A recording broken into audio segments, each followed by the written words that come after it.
Yo, yo, yo, back again. This is the Battle Blaster. Ain't got but too much to go on because I got too much of crap on this phone. I gotta clean it off. So let's get into this real quick. I know I'm always late to the party, but sometimes it's good to be late. And the reason why I say it's good to be late because you don't want to go out and say something and then turn around. You have to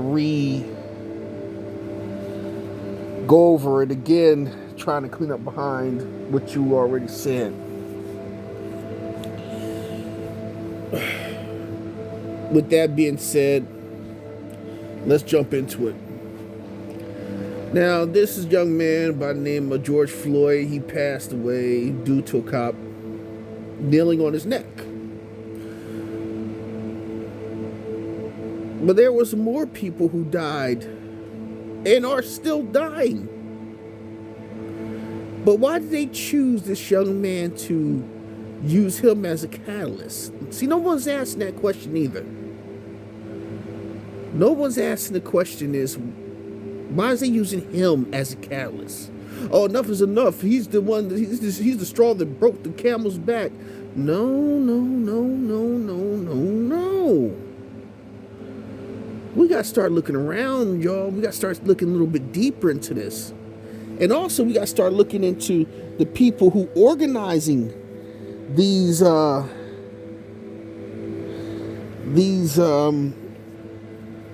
protests. Because where I'm from, in the town I'm in, they said it was started by people called themselves in solidarity, or however you pronounce it, in solidarity with Black Lives Matter, or whatever it was called. I think that's how they pronounce it, in solidarity with Black Lives Matter. That's not even a homegrown or a grassroots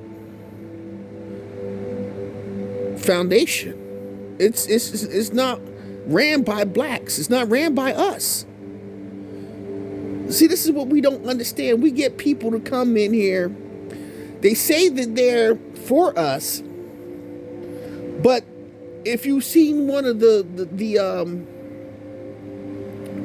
actually they showed two posters. One said one poster said, and it was a white lady or a white mannish lady or whatever, said trans lives matter.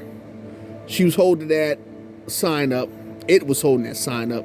And then another person was holding up a gay lives matter sign. These people basically hijacked the movement. And the point is, I won't even say they hijacked it. They wanted to put their own spin on what they claimed that they were doing for this young man, Mr. Floyd. But it wasn't. It was them setting up something. And if you watch all these videos, I watched a lot of the videos of people got, they got their phones on there, and they're like, it's not us that's breaking into these stores. And it's true on a lot of fronts. It's true. I can't say about T-Town because I seen one white person who was dressed in all black bust out a couple windows, which brought everybody to do the same. Because, humans are just, that's in our nature, is to, if someone's doing it, we're going to do along with it. And it's weird. I'm not like that, but it's weird. That's just human nature. If you see someone do something, you're going to do it. And they tore up the downtown area. They tore up certain sections of the city, but not that bad. But they did, thousands and thousands of dollars of damages. Yes, I will say that. But when you have a group of people like Antifa or these white supremacists who come out here and they call themselves starting trouble, remember, why are they starting the trouble? Why are they here? Why are they here? See, black people, we don't look around. A lot of us don't really look around. And I was surprised that there was a few black people who sat there and said, You know, what the fuck is what are you doing here? You don't even belong here. I see one where the white kids bust into a liquor store down in it wasn't Atlanta, it was in Michigan. They go into a neighborhood. They weren't even from the neighborhood. They were from no, they was this is yeah. Yeah. They weren't even from Michigan. They were from another part, you know, like the suburban portion of Michigan. And these are all teenage kids, you know, and they bust into the liquor store. And you see the two kids running around. One kid had a box of Coors beer, and the other kid had like two bottles of liquor, and the other couple kids had beers and liquors in their hands. And the lady's like, look, just say his name. What is his name? And see, that's another thing. That symbolic shit. We can't fuck that. No, you wasn't even here for that. Y'all came in there to get what you wanted to get. Like Harvey would say, white people are thieves and opportunists. And that's what they are. These people came in as opportunists and thieves. They seen the opportunity and said, we're going to cause chaos, and after this is all over with, you're going to be the ones, you niggers, excuse me for saying that way, but you niggers are going to be the ones to help the blame. We already know how society gets down with you. You know, when it comes to us, we can do the crime right in their fucking face, and they're not going to come after us. Case in point. I saw one where the lady was two young women they were kneeling in front of the police. They like kind of booted the white girl out of the way, and they grabbed the black girl and they pulled her in and arrested her. But they pushed the white girl out of the way and like told her to get out of there. A CNN reporter was arrested. Right on live on air. You know, the white cameraman, the sound man, they didn't even worry about them. They took him, told him he was under arrest. It was another one where, oh my goodness, it was, oh my goodness. The college kids that were in their car trying to get from one point to the other, they bust the window on them, shot, and it was a white cop who shot the kid and tased them. They only put the two black cops in jail right away. Now that was in Atlanta. You know, you gotta watch the whole fucking story. You have to watch the whole fucking story. There are so much more shit going on that is ridiculous. It was a black woman who lost her eye because one of the cops shot her in the eye with a rubber bullet. He knew where the fuck he was shooting that woman.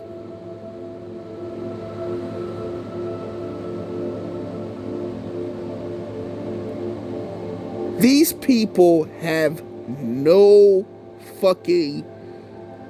They know what they're doing. Like I said, at the end of the day, this is the beginning of the end. And as black people, we like symbolic bullshit. And I saw something that really bothered me. It didn't bother me, but it bothered me because the way it bothered me was these white guys, and they were all kneeling in front of these black people saying, they was praying to God, forgive us and forgive the white people of this planet for ignoring the racism and all this bullshit and blah, blah, blah, and lottie-dottie-dottie. And it's black women on there and they're crying. like that was something monumental. It wasn't monumental. That's fucking, oh my God. That was just a bunch of fucking rhetoric. Don't get me wrong, you had some of them white people out there that was marching that really wanted to march and really believed in doing right.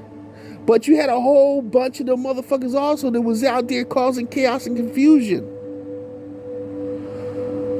They were just opportunists and thieves. I saw one where they were down in Atlantic City district. One is a black boy, he's standing there, he's recording these white people busting into the van store. 3 or 4 or 5 people run in, and these are all whites that's running in the van store. As the cops are coming up, The one girl, I guess she was with him. She was about to run to her left when she came out the store. Seen the cops, she bolted to the right. The guy goes to run to the left. He watched one looking at her like, where you going? He see the cops. He throw the damn sneakers up in the air, the boxes of sneakers, 6 boxes of sneakers in the air, and hauls ass. Then a girl comes trotting her little white ass out. The cop pulls on her on one of the dresses. She let go of 1 or 2 of the dresses and shirts and walks off with 2 or 3 more, and just like she didn't even run. She just trotted off. They didn't give chase when the cops are out there. And they're watching you spray Black Lives Matter or BLM or all this shit, fuck the police. And he tells you, oh, write BLM on there while you at it. You know what I mean? This shit is fucking done. This is created. This is a created situation. So this way they can call in the military and say, hey, martial law, we declare martial law. And don't get me started with the orange man in the damn White House. Because that's what that son of a bitch wants. So you can skip the election. If you were to turn around and you were to say, hey, we need martial law. We need to declare martial law from city to city, statewide. That will exalt him to become basically the president until all this shit is over with.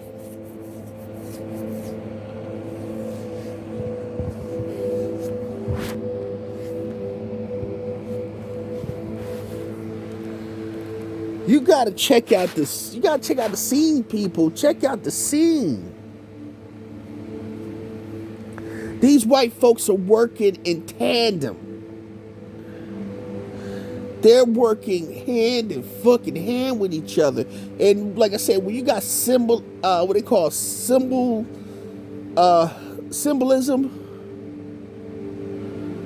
And black people, that's something that I see that we love so much. When them white men was kneeling in front of all the black people and they just standing there. No, that's not power, motherfucker. That's symbolism. Because them bitches can get up and shoot your ass next minute. I seen one where the guy was showing these white dudes, they all had the AR-15s and they're out there and they're like, yo, they shoot rubber bullets at people, they throw tear gas. This is tyranny, this is that, and this is bullshit. You know, it's nice for them to sit up there and say it, but again, that's symbolism.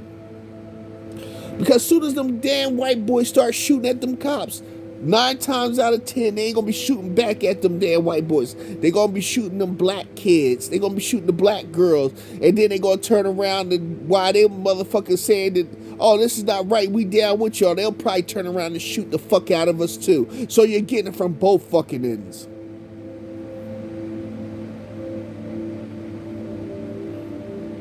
We are the only group of people who don't even want to better ourselves, or I ain't gonna say we don't want to better ourselves, but we don't want to build in our communities. We so quick to get money and we want to run out next to the white man. Oh, I want to live next to you, daddy. I want to live next to you, master.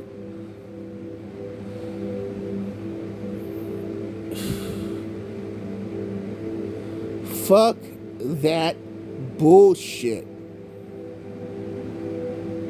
Fuck that.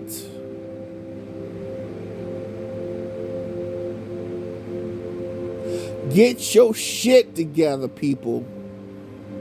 Understand that these people are waging a war against us and they're going to use every piece of thinking and planning just to put us into these damn concentration camps. Because they're ready to do it. Like I said, they're ready for that martial law. If we keep doing what we're doing, they keep letting it go through, guess what's going to happen? People going to be sitting up there saying, hey, we're going to need the military in here. And then you got some black people sitting up there, oh, bring the military. The military straight them out. The military ain't going to play with them. But they ain't going to play with them. I tell you what, one thing the military will do, they'll play with the white folks. They'll make sure they get out, the people who starting this shit. But the people who are peacefully protesting is the ones who are going to catch all hell. And the black people, we will be the ones catching all of the hell. White people won't catch shit. They never will. They never do. Long as they're on this country and they're the head of this country, they will never suffer the way we suffer.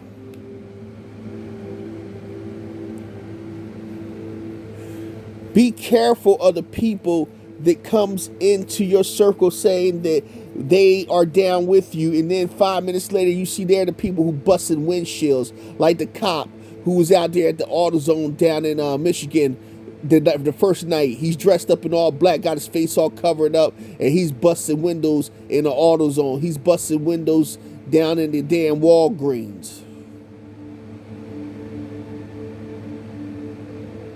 In my city, you had white people over in the Foot Locker in Ewan Township. You had white people in Ewan Township at the liquor store busting out the windows, running in there, getting what the fuck they want. And the shit is blamed on us.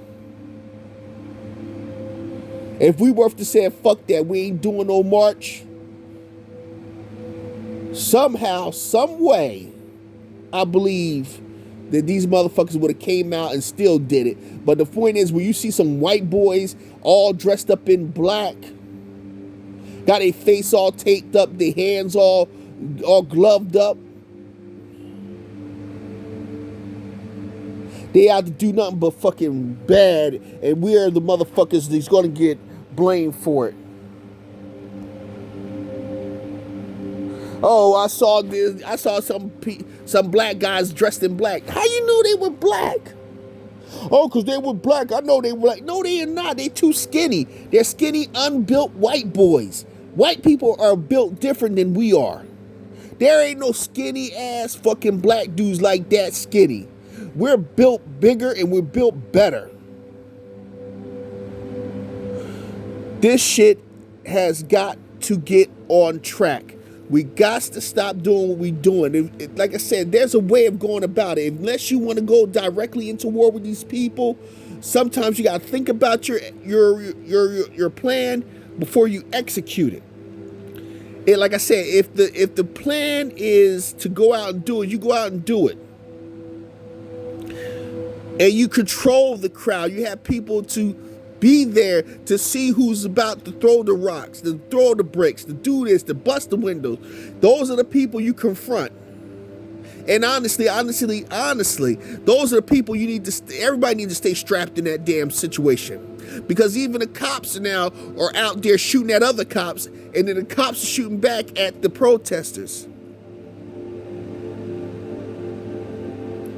The shit is getting real deep. So I'll tell you this, and I'm going to tell you this again. If you go out there, you need to stay strapped. If you see somebody bust a window, they don't look like you, or if they get ready to bust a window, they look like you pull them to the side and say, no, this is not the way we do things. When they don't look like you cap that motherfucker. You leave them there to be shown you don't do this bullshit in our neighborhood.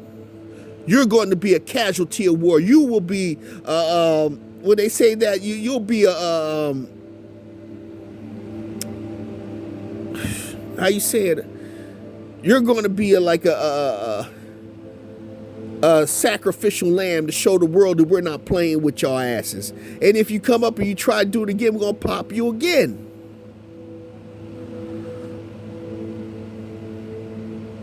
Like I said, at the end of the day, once this is all over with, when the smoke clears, trust me, we will be the ones that they will be saying, oh, it's your fault. You know what I hear white people say at my job, and this is what pisses me off with them, and I'm tired of fucking, recorrecting them. The first thing they say is, oh, well, I'm tired of this virus and this ride stuff. I tell them like this: if you motherfuckers worth to treat us right, if your people worth to really treat us well, I'm not saying all of y'all motherfuckers are bad, and I hate to keep saying that, because there is some of them that's not bad people, but a lot of them are. A lot of them have that I'm white and I'm right mentality. I work with a lot of them. that feels that way. And I tell them, if it wasn't for your people taking our people, or if you just give us reparations and get the fuck out our fucking face and let us build up in our communities and stop trying to drown us out with fucking immigrants and other people who don't belong with us, we'll be fine without y'all motherfuckers. And that's the problem. That's what they're afraid of, that we will be fine without them. Wake up, people.